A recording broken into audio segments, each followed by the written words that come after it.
अब जरा इस सवाल को देखें, क्या बोलता है 1,860 रुपए का 12% प्रति वर्ष के साधारण ब्याज के पर कितने समय में वो 2,641 रुपया 20 पैसा हो जाएगा।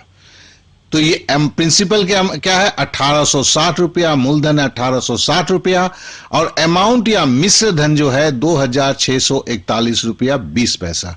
तो फिर सवाल आता है भैया ब्याज कितना हुआ।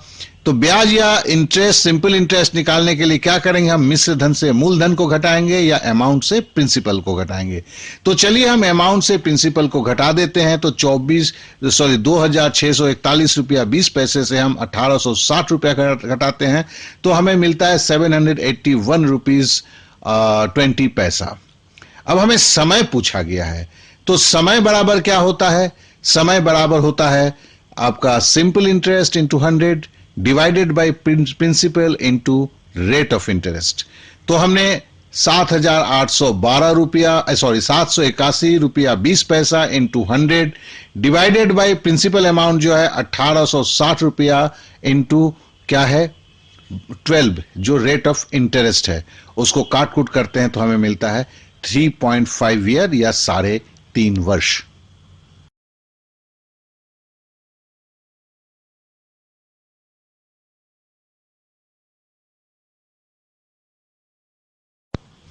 आइए इस सवाल को देखते हैं, कितने समय में 72 रुपया 72 रुपीज, मतलब ये तो प्रिंसिपल अमाउंट हो गया, 6.25% मतलब 6.14 वार्षिक साधारण ब्याज मतलब रेट ऑफ इंटरेस्ट के दर से 81 रुपीज मतलब अमाउंट जो है मिश्र धन जो है 81 रुपया हो गया है।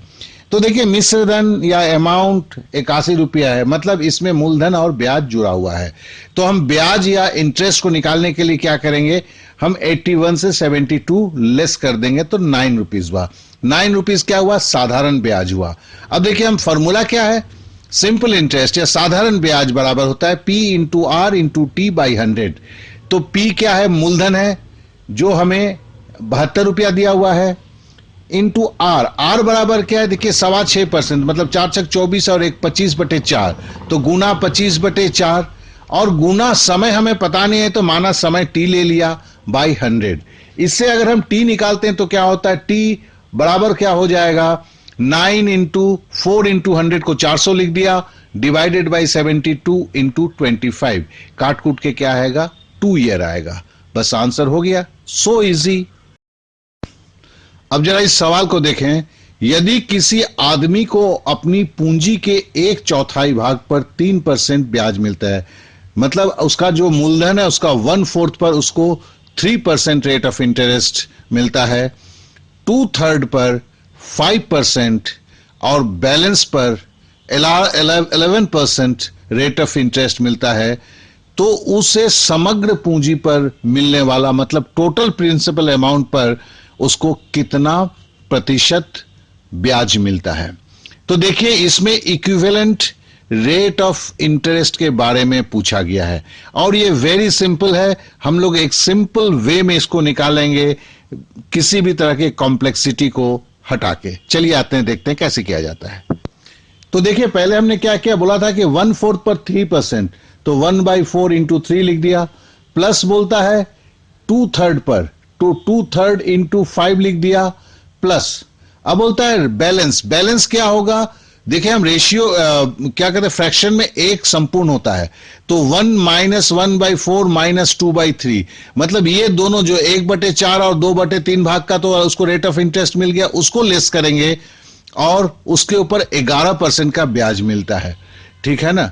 तो फिर हमारा क्या होगा 3/4 क्या कि 3/4 हो गया प्लस आपका 2/5 दैट इज 3/4 प्लस 10/3 प्लस 11/12 इसको करेंगे तो आप मेरे को मिलेगा 5%। तो उसका जो इक्विवेलेंट जो है रेट ऑफ इंटरेस्ट है वो 5% है। अगर टोटल अमाउंट पे उसको रेट ऑफ इंटरेस्ट को कैलकुलेट करना है तो वो क्या होगा 5% होगा।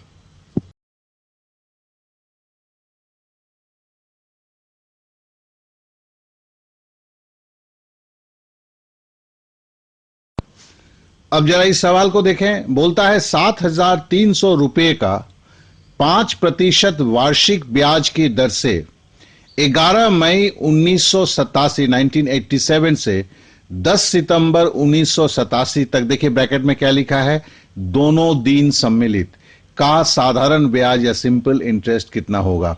देखिए इसमें जितना भी माथाकूट है वो है दिन का हिसाब निकालने के लिए। दिन का हिसाब को जरा सही ढंग से देखें, बस मामला फिट हो जाता है, कोई प्रॉब्लम नहीं होगा। देखिए सवाल में बोला है कि 11 मई, 11 मई, मई महीना क्या होता है, मई महीना कितना होता है, 31 डेज का है। लेकिन चूंकि वो 11 तारीख को भी गिन रहा है, अगर आप 31 से 11 घटाते हैं तो 20 होगा, लेकिन हमने लिखा देखो 21। क्यों? क्योंकि उसने बोला है कि दोनों दिन सम्मिलित, मतलब 11 तारीख को भी काउंट करना है। तो फिर 11 से 20 अगर 31 से अगर 11 घटाएंगे 20, उसमें 11 तारीख के लिए एक और जोड़ना होगा, तो 21 दिन हो गया। प्लस मई के बाद क्या हुआ, जून हुआ, 30 दिन हुआ। फिर जुलाई क्या हुआ, 31 दिन का हुआ। फिर अगस्त क्या हुआ, वो भी आपका वो भी 31 दिन का हुआ। और बाद में हमने 10 दिन लिखा हुआ है। 10 दिन क्यों लिखा हुआ है, इसको जरा 10 सितंबर, तो वो 10वें दिन को भी तो लेना है ना, उस तारीख को भी लेना है, क्योंकि दोनों दिन सम्मिलित है। तो बराबर क्या हो गया, देखिए 123 दिन। तो समय हुआ 123 दिन। अब साल कितने दिन का होता है, तो हम जानते हैं कि साल 365 दिन का होता है। तो अब मेरे को तो वर्ष में इसको कन्वर्ट करना है ना, तो 123 दिन बराबर क्या होगा, 123 बटे 365 वर्ष। अब साधारण ब्याज क्या होगा, वही तो PRT बाई 100 है। मूलधन 7,800 है, ब्याज जो है गुना 5 वो बाद में लिखा हुआ है। और समय T क्या है, 125 बटे 365 है, जो करके निकाल दिया तो आ गया कितना, तो ब्याज की राशि आ गई 123 रुपए। तो देखिए इसमें समय के काउंटिंग को 2-3 बार देख लीजिए, आपके दिमाग में आ जाएगा।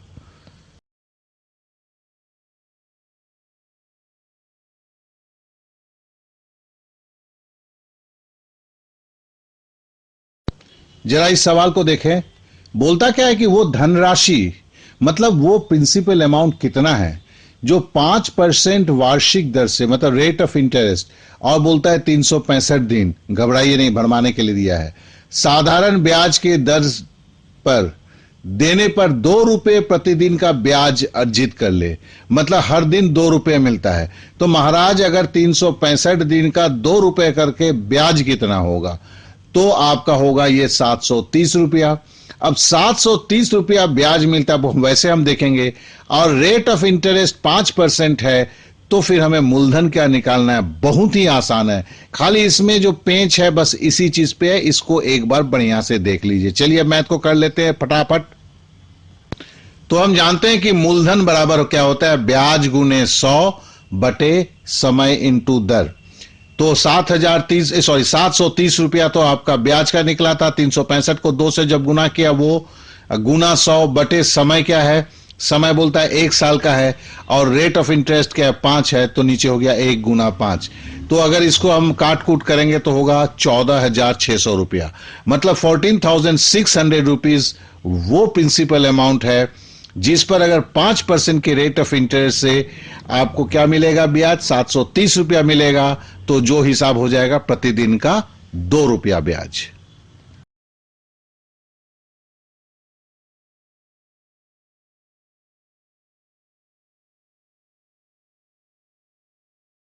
जरा इस सवाल को देखें, क्या बोलता है, एक राशि साधारण ब्याज की किसी दर पर 4 वर्ष के लिए रखी गई है। देखिए रेट ऑफ इंटरेस्ट नहीं बताया है। यदि उसे 3% अधिक दर पर रखा जाता तो 1440 रुपया अधिक मिलता। तो कहने का मतलब रेट ऑफ इंटरेस्ट नहीं बता रहा है, लेकिन साथ में एक कंडीशन और बोल रहा है कि अगर रेट ऑफ इंटरेस्ट को 3% बढ़ा दिया जाता तो उसको ब्याज में 1440 रुपया अधिक मिलता। तो पूछता कि भैया मूलधन क्या है या आपका प्रिंसिपल अमाउंट क्या है। तो देखिए इस सवाल को समझने के लिए एक है कि आप ये मगजमारी नहीं कीजिए कि पहले का आपका रेट ऑफ इंटरेस्ट क्या था। देखिए रेट ऑफ इंटरेस्ट का डिफरेंस जो है वो है आपका बता दिया गया है क्या 3% है, मतलब पहले जो था और बाद में जो हुआ उसका अंतर 3% है। तो चलिए हम लिखते हैं मूलधन P, रेट ऑफ इंटरेस्ट का डिफरेंट को हम लिखते हैं मतलब R2 माइनस R1 जो 3 दिया हुआ है, और T तो हमें 4 साल दिया हुआ है इंटू T बाई 100 बराबर क्या बोला है 1440 रुपया ज्यादा मिलता है, उसी को हम लेते हैं। तो क्या हुआ P R2 माइनस R1 मतलब रेट ऑफ इंटरेस्ट का डिफरेंस कितना है 3 है, और साल कितना है 4 है बटे 100 बराबर कितना हुआ है 1440 रुपया, यही साधारण ब्याज उसे ज्यादा मिला है। तो वहां से जब हम P की कैलकुलेट करते हैं तो सिंपली P का वैल्यू जो है वो 12,000 रुपया निकल जाता है।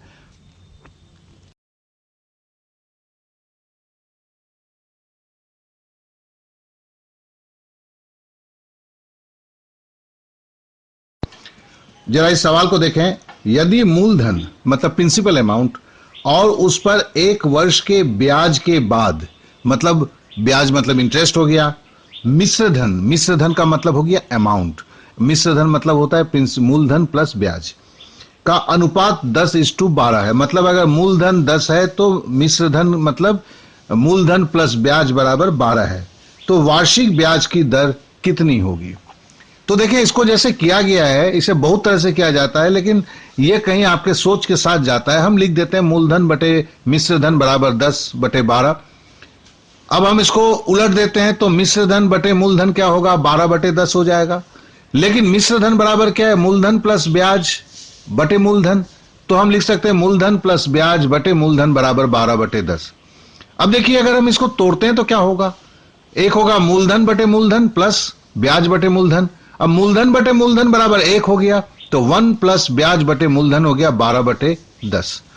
तो ब्याज बटे मूलधन क्या हो गया, तो हम 1 जो इधर था उसको उधर कर दिए, माइनस कर दिए, तो 12/10 माइनस 1 जो मैंने लिखा नहीं है, तो 12/10 माइनस 1 बराबर क्या होगा 2/10, काट कूट के क्या हो जाएगा 1/5। तो देखिए ये तो निकल गया। अब होता है दर, रेट ऑफ इंटरेस्ट क्या है ब्याज बटे मूलधन गुना 100 बटे समय, ब्याज बटे मूलधन, तो हमें ब्याज बटे मूलधन तो मिल गया है वो 1/5 है, गुना क्या है 100 है, और नीचे समय एक ही साल का बोला हुआ है तो हम काट दिए तो हो गया 20%। इस तरह आपका समय निकल गया 20% जो पूछा गया है, ये सॉरी दर निकल गया 20% जो रेट ऑफ इंटरेस्ट 20% है।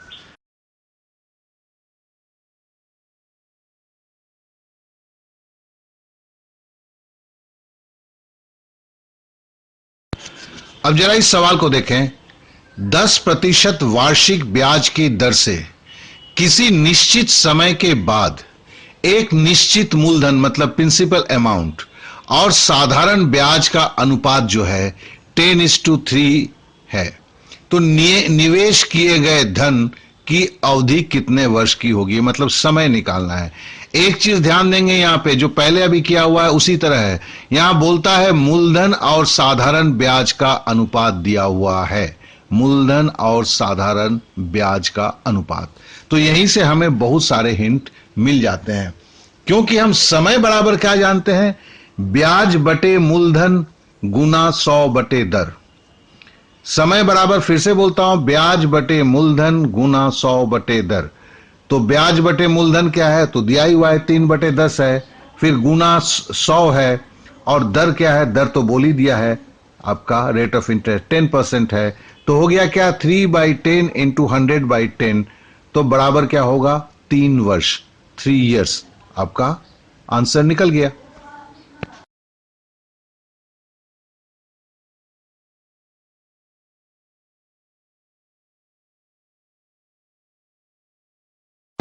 अब जरा इस सवाल को देखें, क्या बोलता है यदि एक्स वाई जेड 3 धनराशियां मतलब 3 प्रिंसिपल अमाउंट है, इस प्रकार है कि एक ही अवधि के लिए मतलब टाइम पीरियड जो है एक ही है, एक जैसे साधारण ब्याज दर पर मतलब रेट ऑफ इंटरेस्ट एक ही है, y x के साधारण ब्याज के बराबर है, y जो है वो क्या है x का ब्याज जो है वो है y के बराबर है, और z जो है वो है y के साधारण ब्याज के बराबर है। तो कहने का मतलब क्या है देखिए, अगर एक्स राशि है, एक ही समय टी के लिए लगाया जाता है, एक ही रेट ऑफ इंटरेस्ट आर के लिए लगाया जाता है, तो एक्स से जो ब्याज मिलेगा वो होगा वाई के बराबर, और वाई के राशि को अगर उसी समय टाइम पीरियड के लिए और उसी रेट ऑफ इंटरेस्ट के लगाया जाएगा तो उसका जो ब्याज होगा वो जेड के बराबर होगा।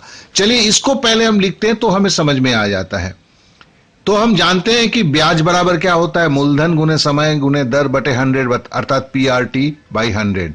अब y क्या बोला है, y जो साधारण ब्याज होगा क्या होगा, x राशि को, तो x हो गया मूलधन, t वक्त के लिए गुना t Guna rate of interest बोला एक ही है r, तो y बराबर हो गया x into T into R by 100।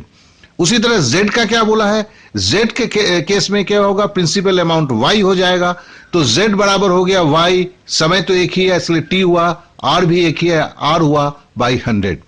अब हमें क्या बोल रहा है, y और z का हम संपर्क निकालते हैं, तो y बटे z करते हैं, तो देखिए क्या होता है, t कट जाता है, r कट जाता है, 100 कट जाता है, तो हो जाता है x बाई वाई।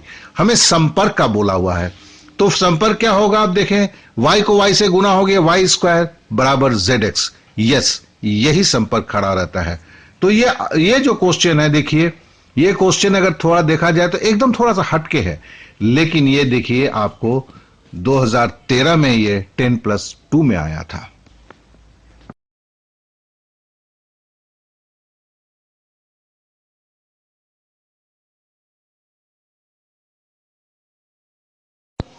देखिए इस सवाल को देखिए, क्या बोलता है, कोई धनराशि 12% वार्षिक ब्याज की दर से, मतलब रेट ऑफ इंटरेस्ट कितना है, 12% है, कितने वर्ष में दुगुनी हो जाएगी।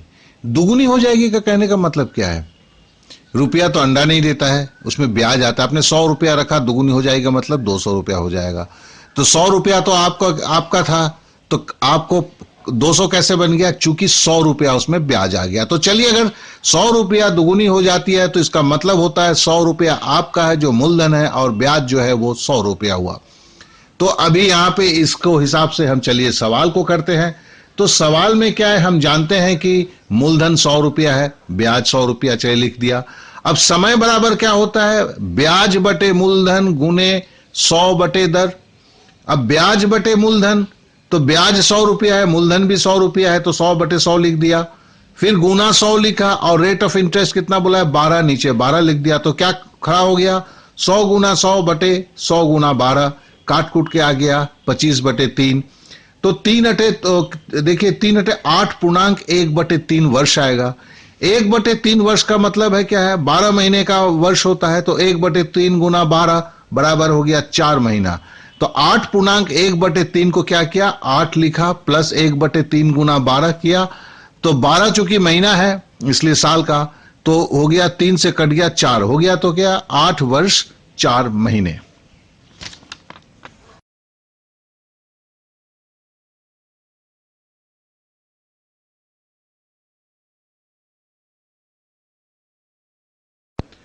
अब जरा इस सवाल को देखिए, कोई धनराशि साधारण ब्याज से 15 वर्ष में अपने से 3 गुनी हो जाती है, तो कितने समय में अपने से वो 5 गुनी हो जाएगी। अभी हमने बोला था ना, 100 रुपया अगर 200 रुपया हो जाता है तो मतलब क्या है, 100 रुपया मूलधन है और 100 रुपया ब्याज है। और अगर 3 गुनी हो जाती है तो क्या कहने का मतलब क्या, 100 रुपया 300 रुपया हो गया।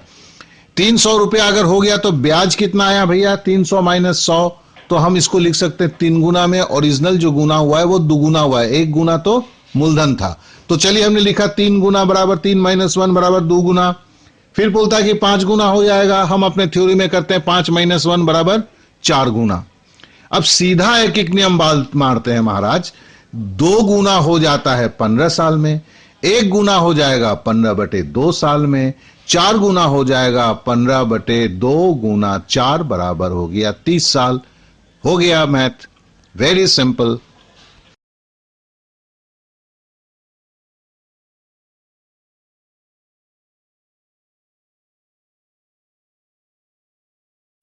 अब जरा इस सवाल को देखें, किसी राशि पर, मतलब किसी प्रिंसिपल अमाउंट पर 5% वार्षिक दर से, मतलब रेट ऑफ इंटरेस्ट कितना है, 5%, 3 वर्ष और 4 वर्ष के प्राप्त साधारण ब्याजों में 42 रुपये का अंतर है। अर्थात बोलता है कि थर्ड ईयर में जो उसे सिंपल इंटरेस्ट मिलेगा और फोर्थ ईयर में जो सिंपल इंटरेस्ट मिलेगा, उन दोनों रुपयों के बीच में जो डिफरेंस है वो 42 रुपीज है। तो फिर पूछता है कि वो प्रिंसिपल अमाउंट क्या है। तो देखिए, इसे हम बहुत ही आसान तरीके से कर सकते हैं।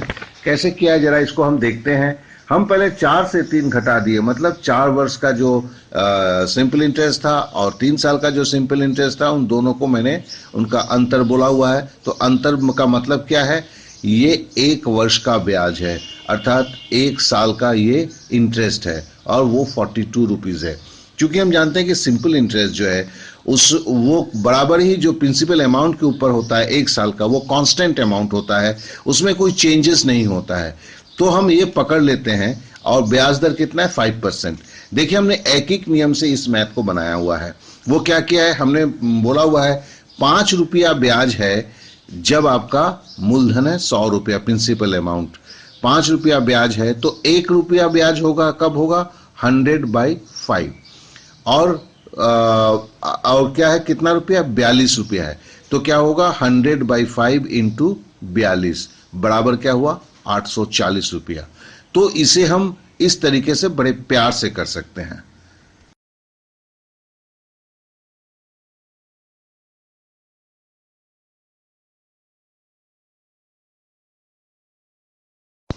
अब जरा इस सवाल को देखें।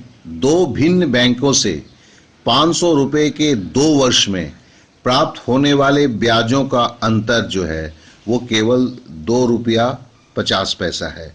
तो उनकी ब्याज की वार्षिक दरों में अंतर क्या होगा। तो बोलता है उनके रेट ऑफ इंटरेस्ट का डिफरेंस कितना है। बड़ा ही प्यारा सवाल है। तो पहले हमें देखिए बताया गया है क्या है कि 2 सिंपल इंटरेस्ट का डिफरेंस। हम सिंपल इंटरेस्ट बराबर क्या जानते हैं, PRT/100। उसी में चलिए पहले सजाते हैं। आइए देखिए कैसे सजाते हैं। हम पहला केस लेते हैं, दोनों में बोला है कि प्रिंसिपल अमाउंट 500 है, तो 500 लिखा, इंटू 2 साल के लिए 2 लिखा, इंटू रेट ऑफ इंटरेस्ट चलिए R1 ले लिया बाई 100। तो ये क्या हुआ, ये एक साधारण ब्याज हुआ, सिंपल इंटरेस्ट हुआ, माइनस दूसरा भी अमाउंट भी प्रिंसिपल अमाउंट 500 है, तो 500 लिखा इंटू 2, लेकिन रेट ऑफ इंटरेस्ट इसमें R2 लिखा, तो R2 लिख दिया डिवाइडेड 100। ये बराबर क्या बोलता है, तो 2 रुपया 50 पैसा, तो मैंने 2.5 लिख दिया। अब देखिए इसमें क्या हुआ, 10, तो हमने क्या किया 2.5 क्योंकि था, इसको हमने 2.5 ही रखा। ये ऊपर देखिए दोनों में ही 500 इंटू 2 है, तो 500 इंटू 2 को कॉमन लेंगे तो 500 इंटू मल्टीप्लाइड बाई 2 क्या होगा, 1000 होगा। नीचे क्या है, 100 है, तो जिसके लिए 10 हमने ले लिया, मतलब ये हमने एक स्टेप को ओमिट किया।